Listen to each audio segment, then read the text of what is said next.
Esse cara está passando pelo pior momento da sua vida, e após conseguir um emprego, ele percebe que pode ficar pior, pois esse é o filme A Ilha de 2020. Eu sou a F, o empregado fantasma. Então vamos para a história.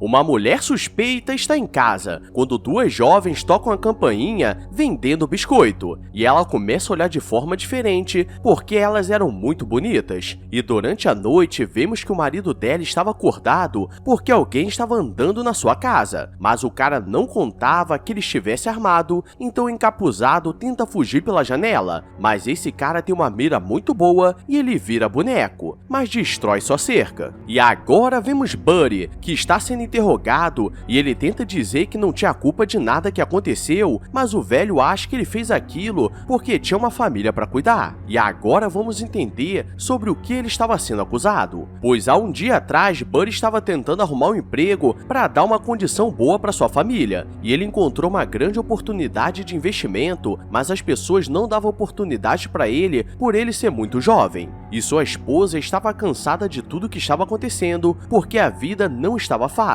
E a filha deles estava doente, mas não tinham dinheiro para levar no hospital. E Buddy não queria arrumar um emprego convencional em um restaurante. E aqui vem o momento mais tenso para ele, pois ele diz que poderiam deixar a filha com os avós para os dois aproveitarem a noite juntos. Mas Lisa diz que não estava se sentindo bem e já fazem 6 meses que a boneco nasceu, e eles não deram nenhuma brincada, então ele estava em alta tensão o dia todo. Buddy foi chamado para um trabalho extra, e ele chega na casa daquele mesmo cara suspeito e ele o contratou para consertar sua cerca, mas o cara era muito arrogante e diz que ele precisava fazer tudo em um dia que pagaria extra, pois ele pediu $200 para consertar, mas ele pagaria 250. O problema é que estava previsto uma tempestade nervosa e se ele demorar não vai conseguir chegar em casa a tempo. E Buddy, para tentar ser amigável, tenta puxar assunto e diz que também já serviu, mas Walter diz que era problema dele. Por que tanta violência, rapaz? Walter volta para casa para esperar ele terminar, e sua esposa parece toda seduzente, querendo dar aquela brincada legal, mas ele só quer ficar sentado bebendo e ela fica com raiva, pois hoje era seu aniversário e mesmo assim ele não se importava, e ela estava tão cansada de ser ignorada que queria que ele fosse violento, e ele começa a olhar para ela com raiva e começa aquele momento de tensão, parecendo que vai vir coisa boa, mas ele desiste porque não estava no clima. Fence não aguenta mais viver daquela forma e começa a olhar pela janela Buddy trabalhando, e ele estava na melhor idade e parecia ser saudável. Então, enquanto Walter começa a colocar algumas tábuas nas janelas por causa da tempestade, ela aparece oferecendo um pouco de limonada para ele não ficar desidratado, e ele percebe o que ela estava querendo e diz que tinha família e uma filha que estavam esperando ele voltar para casa. O problema é que quando ela está voltando para casa, ele fica distraído olhando para ela e machuca o dedo, e essa era a desculpa perfeita que ela precisava para o atrair para dentro da casa.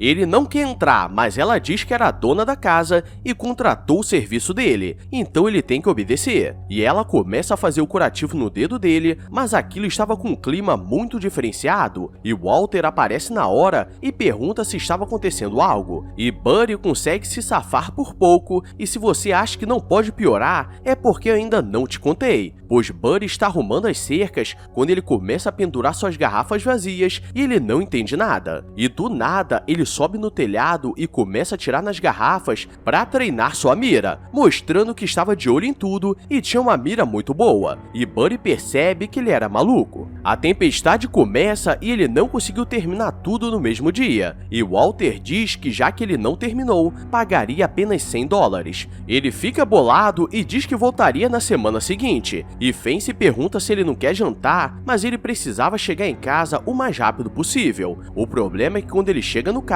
não quer funcionar, então ele volta com o rabo entre as pernas. E nesse tempo, ele está contando a história para o policial, mas ele não está acreditando em nada, e acha que ele planejou tudo aquilo para pegar alguma coisa na casa dele, já que estava passando dificuldade. Ele voltou para casa, e Walter não ficou surpreso, e ele tenta pedir o carro emprestado porque precisava chegar em casa, mas Walter não arriscaria emprestar seu clássico, e ele pede para fazer um telefonema, e quando Lisa atende, ele tenta contar contar que ficou preso no trabalho por causa da tempestade, mas ela acha que ele queria ficar na farra e não queria ir para casa. Então, se ele já estava sem motivação, agora estava pior ainda mais com o Fence olhando com maldade para ele. Durante a janta, ele tenta puxar assunto e pergunta como eles se conheceram, e Walter diz que veio do Iraque e a conheceu cantando em um bar de jazz, e desde então estão juntos há 15 anos. E quando Buddy diz que conheceu sua esposa no colégio e casou assim que terminou o colegial, Walter começa a zoar porque ele nunca aproveitaria a vida, e pela cara dele eles não faziam nada há muito tempo, porque ele estava andando tenso, e Fence começa a passar o pé no pé manco dele, dizendo que ele estava muito viril para não aproveitar a vida.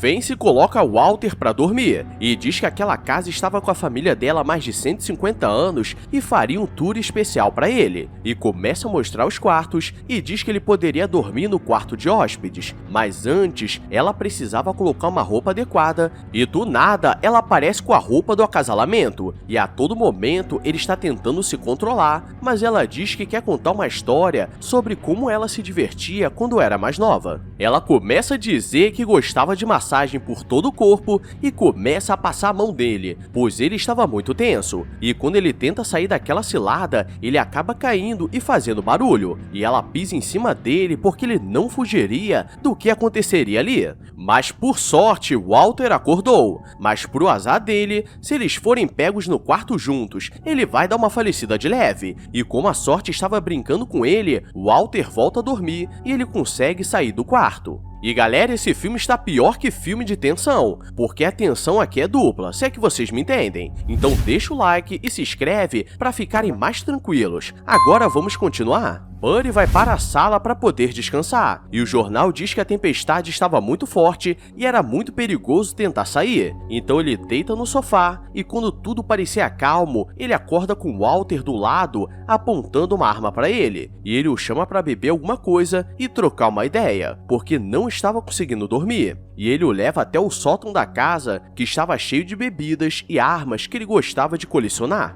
Walter coloca uma bebida para ele e diz que ele foi contratado porque ele sabia quem era, porque ele descobriu que ele também tinha servido, então poderia confiar. E aqui vem o primeiro plot twist, pois ele diz que fez o treinamento para ir no Iraque, mas no último dia de treinamento, o amigo jogou a granada no lugar errado e os fragmentos foram no seu joelho, e ele foi mandado para casa. E alguns meses depois, ele descobriu que todo o seu esquadrão havia falecido, então ele ficou com peso porque ele deveria estar com eles, e desde então ele aprendeu a valorizar a vida, e pergunta se Buddy sabia o que era isso.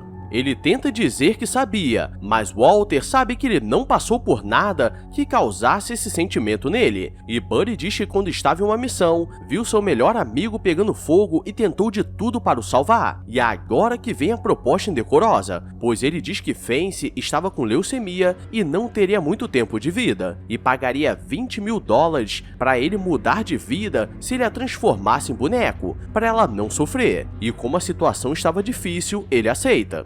Já avisei que vai dar merda isso. Ele deveria usar um líquido que faria ela falecer sem sentir nenhuma dor, e ela estava no banheiro ouvindo música, e ao invés de fazer o que tinha que fazer, a cabeça de baixo começa a pensar maldade, e ela o chama para conversar, e começa a fazer muitas perguntas pessoais, como se importasse com o que ele estava passando, e aqui vocês sabem o que rolou. E nesse meio tempo, ele está contando tudo ao policial, então se a situação dele estava ruim, quer dizer que piorou, e ele tenta dizer que fez de tudo para sobreviver àquela noite bizarra. Buddy percebe que fez besteira e precisava sair dali antes que fosse pego, mas nisso ele deixa o líquido cair no chão e ele conta o que o Walter pediu, e ela diz que resolveria tudo, mas isso causaria problema para ele, e ela vai falar com ele e diz que eles deveriam parar de brigar e esquecer o passado, mas quando ele baixa a guarda, ela dá uma facada na mão dele, então o nome dela não deveria ser Fence, mas sim Rita. Walter fica com raiva e a desmaia, e obriga Buddy a terminar o serviço ou acabaria com ele, mas ele consegue pegar a arma e dar uma surra nele, e para garantir que não aconteça nada pior, ele o amarra na escada. E Fancy acorda e começa a dizer que eles deveriam acabar com ele ali, porque se ele se soltar, iria atrás da família dele. E ela queria, como vingança, fazer a brincadeira do tatu na frente dele, mas Buddy só quer ir embora e pega a chave do carro dele. Mas sabemos que a vida não é tão fácil, pois Walter diz que ela era mais perigosa do que ele, porque ela tinha algo bizarro guardado no porão. E ela tenta o impedir porque só precisava ir embora, mas como ele é mequetrefe, decide olhar. Você é burro, cara, que loucura. Quando ele está abrindo o porão que tem 4 trancas, Fancy começa a atirar nele porque ele estragou tudo e só precisavam fugir. E ela solta o Walter porque ele perdoou a facada e se ele fugisse, os dois estariam ferrados. E Buddy se esconde em um quarto e encontra um cara que estava paralisado e ele estava segurando um pano com algumas letras em japonês. Então não tinha apenas uma pessoa ali. E na hora que ele conseguiria fugir, a porta estava trancada e ele é desmaiado. Ele acorda dentro da sua caminhonete no meio do nada, e o cara que pediu ajuda estava falecido e para piorar, a polícia estava chegando, então seria meio difícil de explicar o que estava acontecendo. E agora entendemos como ele chegou naquele lugar, e por já ter um histórico de roubo, tudo indicava que foi ele. O policial não quer saber de nada e chama a Lisa para ele se sentir mais humilhado ainda, e ele tenta dizer que ela deveria confiar nele, que tudo seria resolvido, mas ela acha que ele só estava se metendo em mais problemas, como sempre fazia, e ela diz que iria embora. A detetive percebe que uma das informações que ele falou batia com um caso antigo de uma jovem que desapareceu, e usava um vestido vermelho com letras em japonês, e pede para ele confirmar se era igual. Então eles pedem um mandado de busca, porque talvez ele não estivesse tão maluco assim. Eles chegam na casa e os dois atendem tranquilamente, e eles começam a revistar tudo, até aí estava tudo ok. O problema é que eles começam a entrar no porão, e a detetive pede para um policial ficar de olho neles, mas quando chega no porão, estava cheio de sala com pessoas dentro, e o Walter aproveita para fugir, mas Fancy acaba sendo pega, e ela fazia isso porque não poderia ter filhos, então ela fazia os outros terem filhos para ela cuidar. Que porra é essa, marreco? Buddy é solto e o policial não consegue olhar na cara dele depois de o xingar de todas as formas. E quando chega em casa, Liz está indo embora, então sua vida conseguiu ir de pior para muito ruim, em apenas um dia. Buddy perdeu tudo e agora sabe como é valorizar sua vida, pois perdeu o que era importante. E um dia ele está na lanchonete da cidade, quando Walter aparece nervoso com sua esposa e filha, e diz que tudo acabaria naquele dia, e agora ele saberia como é perder tudo de verdade. Mas a polícia chega na hora. No final, ele diz que não valia a pena lutar por aquele país, e a polícia dá 47 tiros de aviso e ele cai tortinho, e Buddy leva-o no peito de raspão, mas o lado positivo que Lisa voltou para casa e o perdoou. E aprendemos duas coisas hoje. Uma, que se você levar um tiro, as portas se abrem. E a segunda é que se uma coroa com tudo em cima te oferecer uma limonada, pede para colocar algumas pedras de gelo. E esse foi o filme A Ilha. E me pergunto onde está a ilha? Então deixa o like e se inscreve com o sininho ativado, porque amanhã consegue ter algo pior. Então, fui! I walk a lonely road, the only one that I have ever known. Don't know where it goes, but it's